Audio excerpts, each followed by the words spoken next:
Have you ever met someone who talks endlessly about big dreams, their words echoing like thunder in the desert, but they've never taken even the smallest step in the harsh dust? We all know people like this. They paint a bright future with their words, making everyone so captivated that hearts race. But then, everything stays the same, like a promise carried away by the desert wind, leaving behind a lingering disappointment, like an unhealed wound in the hearts of those who once believed. This is the story of Wyatt Emerson from the mining town of Dust Creek in the American West during the 1880s, when the gold rush had faded like a shattered dream, leaving lost souls wandering in the dusty desert, dangerous mines, and irreplaceable losses.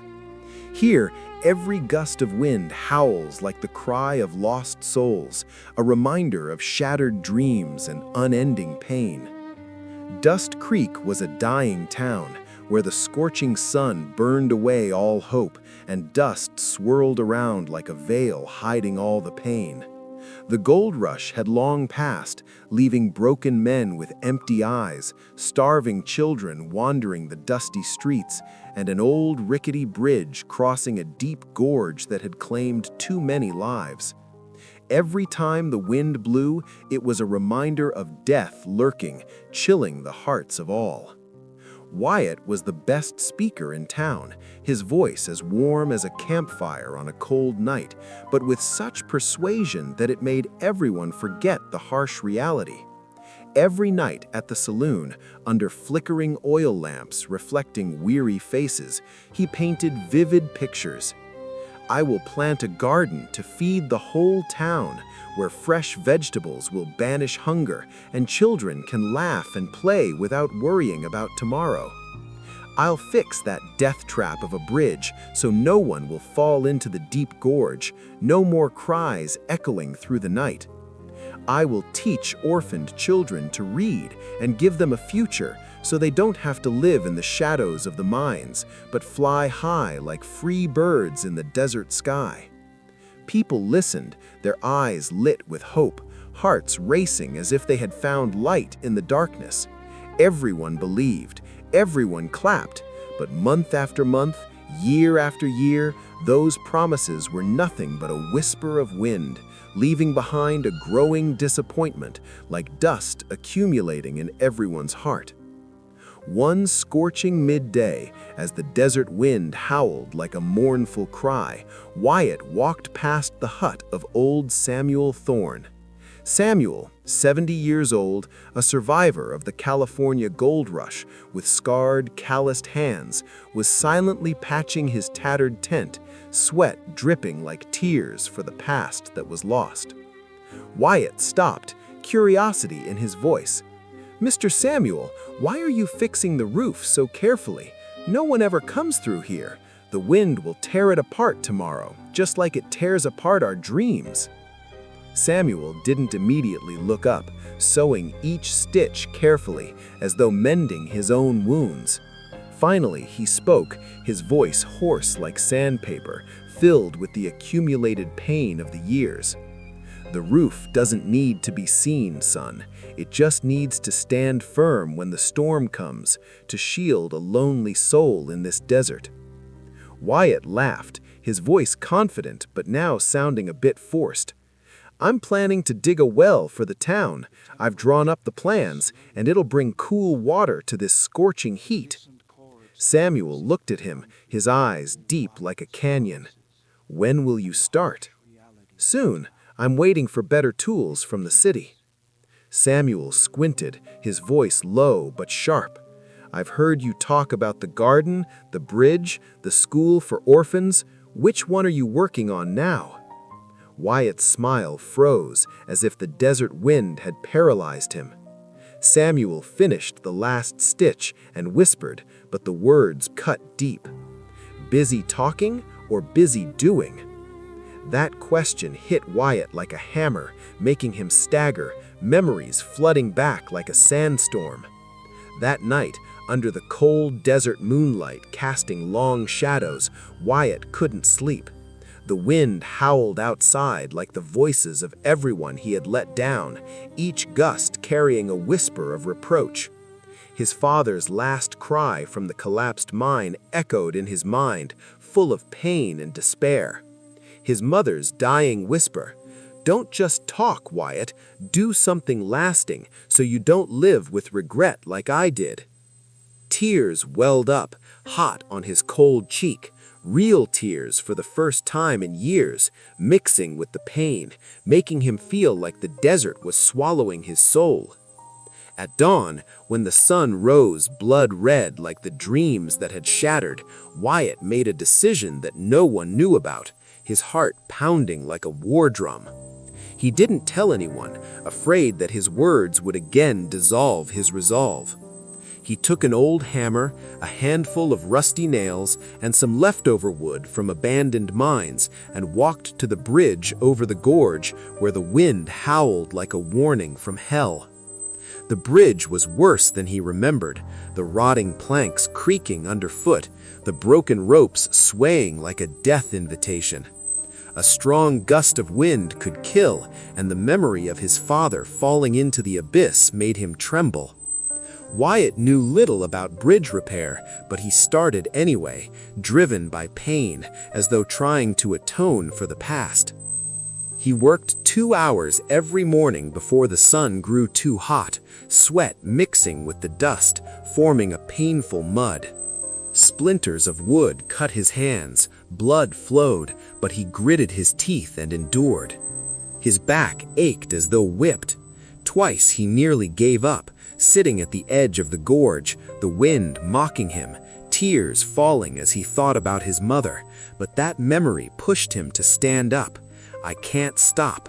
I can't let this pain be in vain." And he kept going. One plank, one rope, one nail each time, every hammer strike like a heartbeat fighting for survival. 2 weeks passed, slow and painful. People began to notice the lone figure on the bridge, whispering among themselves with surprise and flickering hope. Eliza, whose husband had died on that very bridge, stopped by, her voice trembling with emotion. "Wyatt, are you fixing the bridge? Are you bringing hope back to us?" "Yes, ma'am."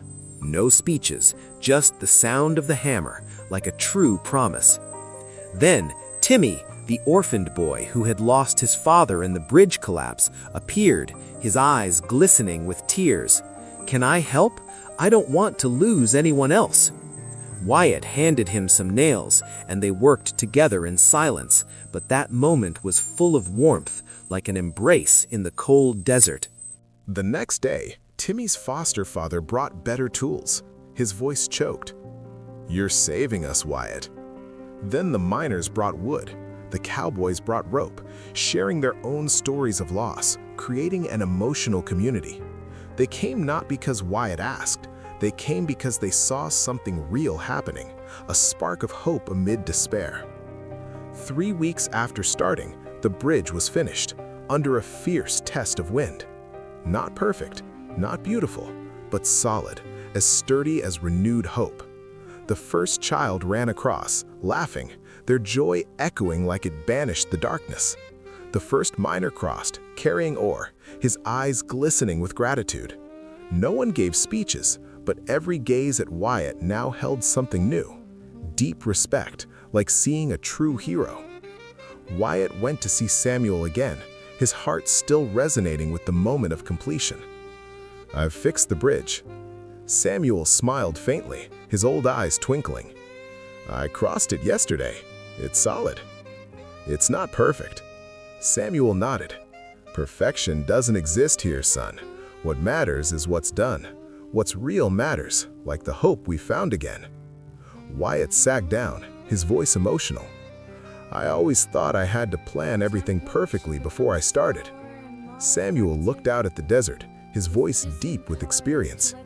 "That's what kills most dreams, waiting for the perfect moment, while the dust keeps blowing and nothing is built, leaving behind regret." He turned to Wyatt. "Words are cheap. Action costs everything. Sweat, blood, tears. But after 70 years in this wild land, I've learned one thing. The people who change the world aren't the ones who talk the best. They're the ones who start before they're ready, the ones who finish even if it's just a little, between pain and hope. In the months that followed, Wyatt changed completely, like the desert blooming after a rare rain. He stopped announcing grand plans. He simply began, his heart full of emotion. He planted a small garden, 6 trees at first, nurturing them every morning with fragile hope. They grew in the scorching sun, a testament to life. He planted more. Soon he was sharing vegetables with widows and orphans. Their grateful smiles moved him to tears. He started teaching children under the shade of a dead mesquite tree, telling stories with a warm voice, reminding them of childhood memories. No grand announcements, he just showed up every afternoon. Word spread, the class grew, and the laughter of children echoed, driving away loneliness. One evening, Clara Bennett, who had lost her sister to fever, approached him by the campfire, her voice trembling with pain. "People say you're the one who really works. I want to open a small clinic, but I don't know where to start. The pain of losing my sister still haunts me every night." Wyatt didn't give a speech. He took her hand in comfort. "Tomorrow we'll gather the medicines we have and treat 5 sick children. Just 5. Then we'll see, and we'll turn the pain into hope." They started with 5, each treatment a moment of deep emotion. 2 months later, they had a regular clinic serving 20 people a week, saving lives and bringing smiles. Years passed. Wyatt became famous not for his eloquence, but for his reliable hands. When something needed to be done, people came to him with deep trust, not because he promised the most, but because he did what he started, turning pain into strength. On his 40th birthday, Wyatt sat with Samuel again under the starry sky. "Thank you," he said softly, his voice full of emotion, "for that question that saved me from regret." Samuel smiled. "I didn't change you, son. I just held up a mirror. You changed yourself the day you decided to look into it, between pain and hope." Wyatt looked out at the desert, his voice deep with experience. "These hands tell a better story than my mouth ever did, the story of effort and love." Samuel nodded. "And people always trust hands more than mouths because they carry real pain and real hope." Real change doesn't happen on stage, under bright lights. It happens in quiet hours when no one's looking, in the cold desert dark, in the small decisions to keep going when tired, discouraged, and lonely, when pain overwhelms and hope flickers. The world doesn't need more great speakers, more flowery words. It needs more people who wake up, roll up their sleeves, and do the real work, amid tears and sweat, to turn dreams into reality. Now, here's the part I want you to hear with a beating heart. You may be listening to this story right now and thinking about your own life, the dreams you once spoke of with shining eyes but are now covered in dust. Perhaps you've talked for years about writing that book, starting that business, fixing that relationship, getting healthier, learning that skill. Those words once excited you, but now they're just regret. You've described that dream so many times it almost feels like you've already done it, but you haven't, and that regret might be gnawing at you like the desert wind. Words without action are just desert winds, fleeting with no trace left behind. A small action today is worth 1,000 perfect plans for tomorrow, and it can change everything, bringing unexpected joy. You don't need perfect conditions. You don't need permission from anyone. You don't need to announce it to the world for applause. You just need to start, right now, amid the struggles, with a heart that beats. One plank on your bridge, one seed in your dream garden, one first page, even if your hands shake, one conversation you've been avoiding, even if your heart races with fear. Let your actions speak before your mouth. Let them tell the story of true strength, of the tears that have fallen and the smiles that will come.